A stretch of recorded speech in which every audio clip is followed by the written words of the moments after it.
Manliness Monday, YouTube. Today, I'm here with Aaron. Hi. Whom I've known since the beginning, since the turn of the century. What we're going to be going over, guys, is some basic gun safety. I personally believe that every man should know basic gun safety, not only for his own benefit, but for the benefit of those around him whom he cares about, or those he loves. And every man should take it upon himself to make the safety of everyone around him his priority. So on this Manliness Monday, I'll have Aaron go over a few basic safety things with a gun. What do you think constitutes as basic safety? Basic is basic. This is the part the bullet comes out of. And you don't point this at anything you don't want to kill. That's the trigger. You squeeze that to make the bullet come out. Don't squeeze this unless you're trying to kill something. And that might sound like a joke, but it really is that simple. Muzzle safety and trigger discipline are probably the two first and foremost things that you can learn about safety, because if you learn those two, it doesn't even matter if your gun is loaded or not, which is why I'd put checking the firearm for safety on third, because if you have those first two down, it doesn't matter if it's loaded or not. You're not going to have a problem. Yeah? Well, I'd say so. My entire life growing up, I've been taught to treat every weapon as if it's loaded, and that it can kill you. Doesn't matter if it's a 9mm, 45, or a BB gun. It's always loaded. It will always kill you. Or somebody else. And that's very true. There's actually an old joke that say there are more people killed by unloaded guns during cleaning accidents than killed deliberately by guns. So there's kind of a long history of carelessness. Oh yeah, you were cleaning the gun in the basement. You killed the wife upstairs. That sort of thing. Because you knew it wasn't loaded and you didn't need to check it. Yeah. You don't know anything. I actually, I personally knew a guy. He was dating a friend of mine who blew a hole through his hand. Luckily, it missed both bones, but it was a 45, something jammed, and that's a big hole. There you go. Oh yeah, that's a big hole. So yeah, muzzle safety. If that was not pointed at his hand, he would have had an accidental discharge. Yes, possibly would have lodged in the wall. Okay. Possibly in the floor. If he was using safe ammunition, he would not have to worry about it going through the wall or through the floor either. And that's something that we can talk about in little later episodes, is what type of ammo to use for protection and home defense, safer types of ammo to use. Okay. I'd say that's good tip one. Yeah. Don't point and don't shoot unless you mean to. Okay, so the second thing that I want to go over with you guys is how to check if a gun is loaded. Well, here's our pistol. This is referred to commonly as a semi-automatic, but it's actually known as an auto-loading pistol. And what that means is every time you squeeze the trigger, it loads a fresh round and cocks itself so you can keep squeezing. This is different from a revolver, which I'm sure most of you have seen in the movies, has the kind of the wheel thing in the middle of it. We don't have one of them tonight, but we'll be able to show you that in another video, I'm sure. Best way to check if an automatic is loaded is remembering your trigger safety and your muzzle discipline. I like to go up. Just grab your pistol by the back.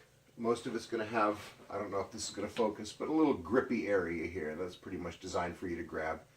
You're going to grab it, you're going to pull it back, and you're going to look at the empty hole in top. And pretty much, if you don't see what looks like a bullet in there or cartridge, you're all right. You're also going to want to check the opening at the end of the barrel to make sure there isn't something in the actual barrel itself constituting a loaded weapon. Basically, what you're going to be looking for is something made out of silver or brass in there. And if you do own and are operating this gun, you're going to know what your ammo looks like, and you're going to be able to easily look down, check to see that it's not loaded. Second step to this would be, well, for a second here, let's show them what it looks like, because I actually always have mine loaded. Go ahead. Show the fine people what it looks like when you check. Well, there, first of all, one's going to come flying out the top when you open it. If you look in here, you can see, let me pull this up here, that I have a round ready to go in. Now, when I let go of the slide, it will engage. And that is a loaded firearm. There you go. Thank you. Nice safety ammo, by the way. Mm-hmm. The second way to check, and this might even be the first thing you want to do, is to take the magazine out. And generally, any automatic pistol made for the American market is going to have a little button here, right where your thumb would go if you're a right-handed shooter. And you're just going to push that button. Magazine's going to drop out the handle, just like in the movies. And then you're going to be able to look right at the top of it and see that it is quite empty. Again, checking, seeing that the top of your firearm is also quite empty. This is called the chamber, by the way. The back of the barrel, where that bullet goes before it's fired, is the chamber. So, top of the gun shows you that the chamber's empty. Taking the magazine out shows you that the magazine is empty. And you know that you've got a safe to handle firearm. Nonetheless, always maintain step one: muzzle discipline and trigger safety. Don't point it at anything you don't want to kill, and don't squeeze the trigger unless you're trying to kill something. Okay, so that will be step number 2, or tip number 2 rather. And let's move on to tip number 3. Number 3, I think, should be, well, basic gun handling. How do you hold the gun, and what should you do after you know tips 1 and 2? Let's say you're not an experienced firearm user and you feel the need to own a firearm for protection or a hobby. Okay. And you go out and you buy a firearm, a pistol, and you have almost no experience with one at all. Okay. I would say try to find somebody who does do a bit of shooting and get a little bit of instruction from them. That is probably the best and safest thing you can do. Okay. If you don't have access to somebody who shoots, YouTube. I've learned a lot of stuff on YouTube. Sometimes you have to sift through various quality of information, but anybody with a modicum of sense is going to be able to recognize what is sensible and what is not. And once you actually have a basic idea of how to hold and point that gun, practice.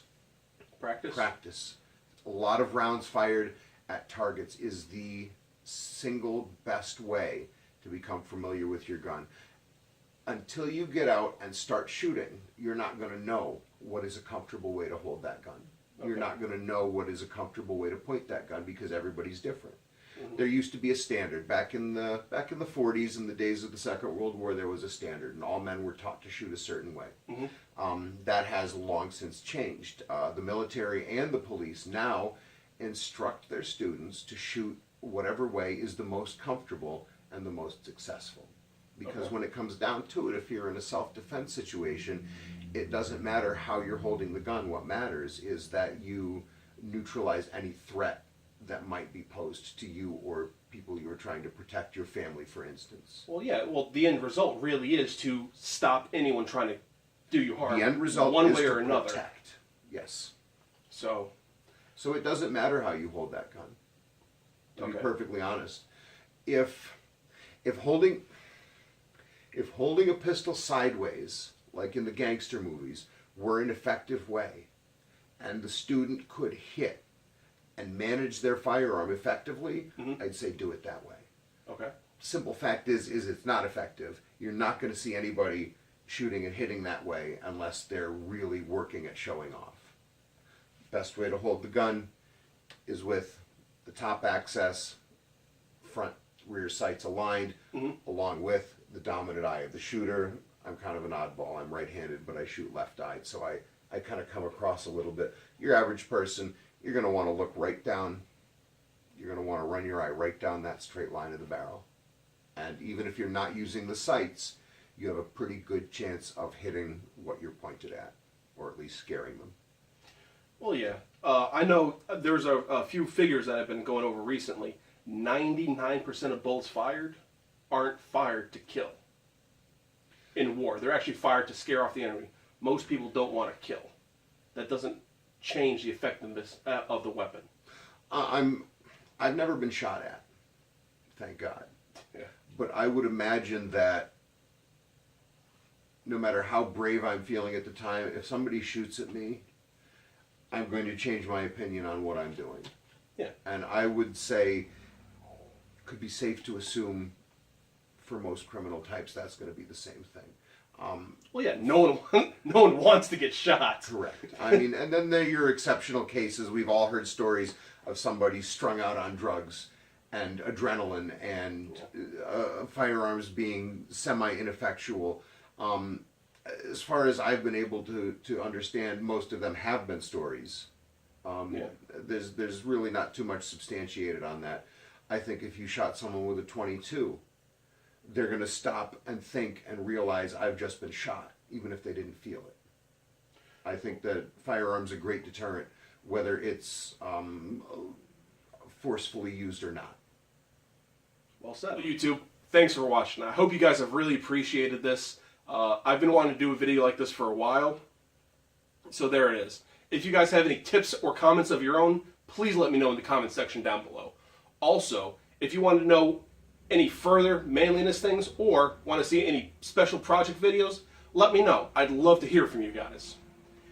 Now, I'd like to take just 1 second here to thank my patrons. They really help me bring content like this to you guys. Coming down to visit my friend Aaron here is expensive, and transporting all my camera equipment. And they really help me do things like this for you guys. So if you haven't yet, please check out the page. I try and upload content, sometimes exclusive content. I know there's perks. Check out the page. It's a good time, and I'd appreciate it. Thanks again for watching. Please subscribe, please comment, please like, all that jazz.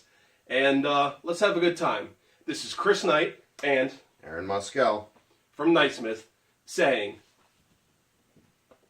always wear your protection.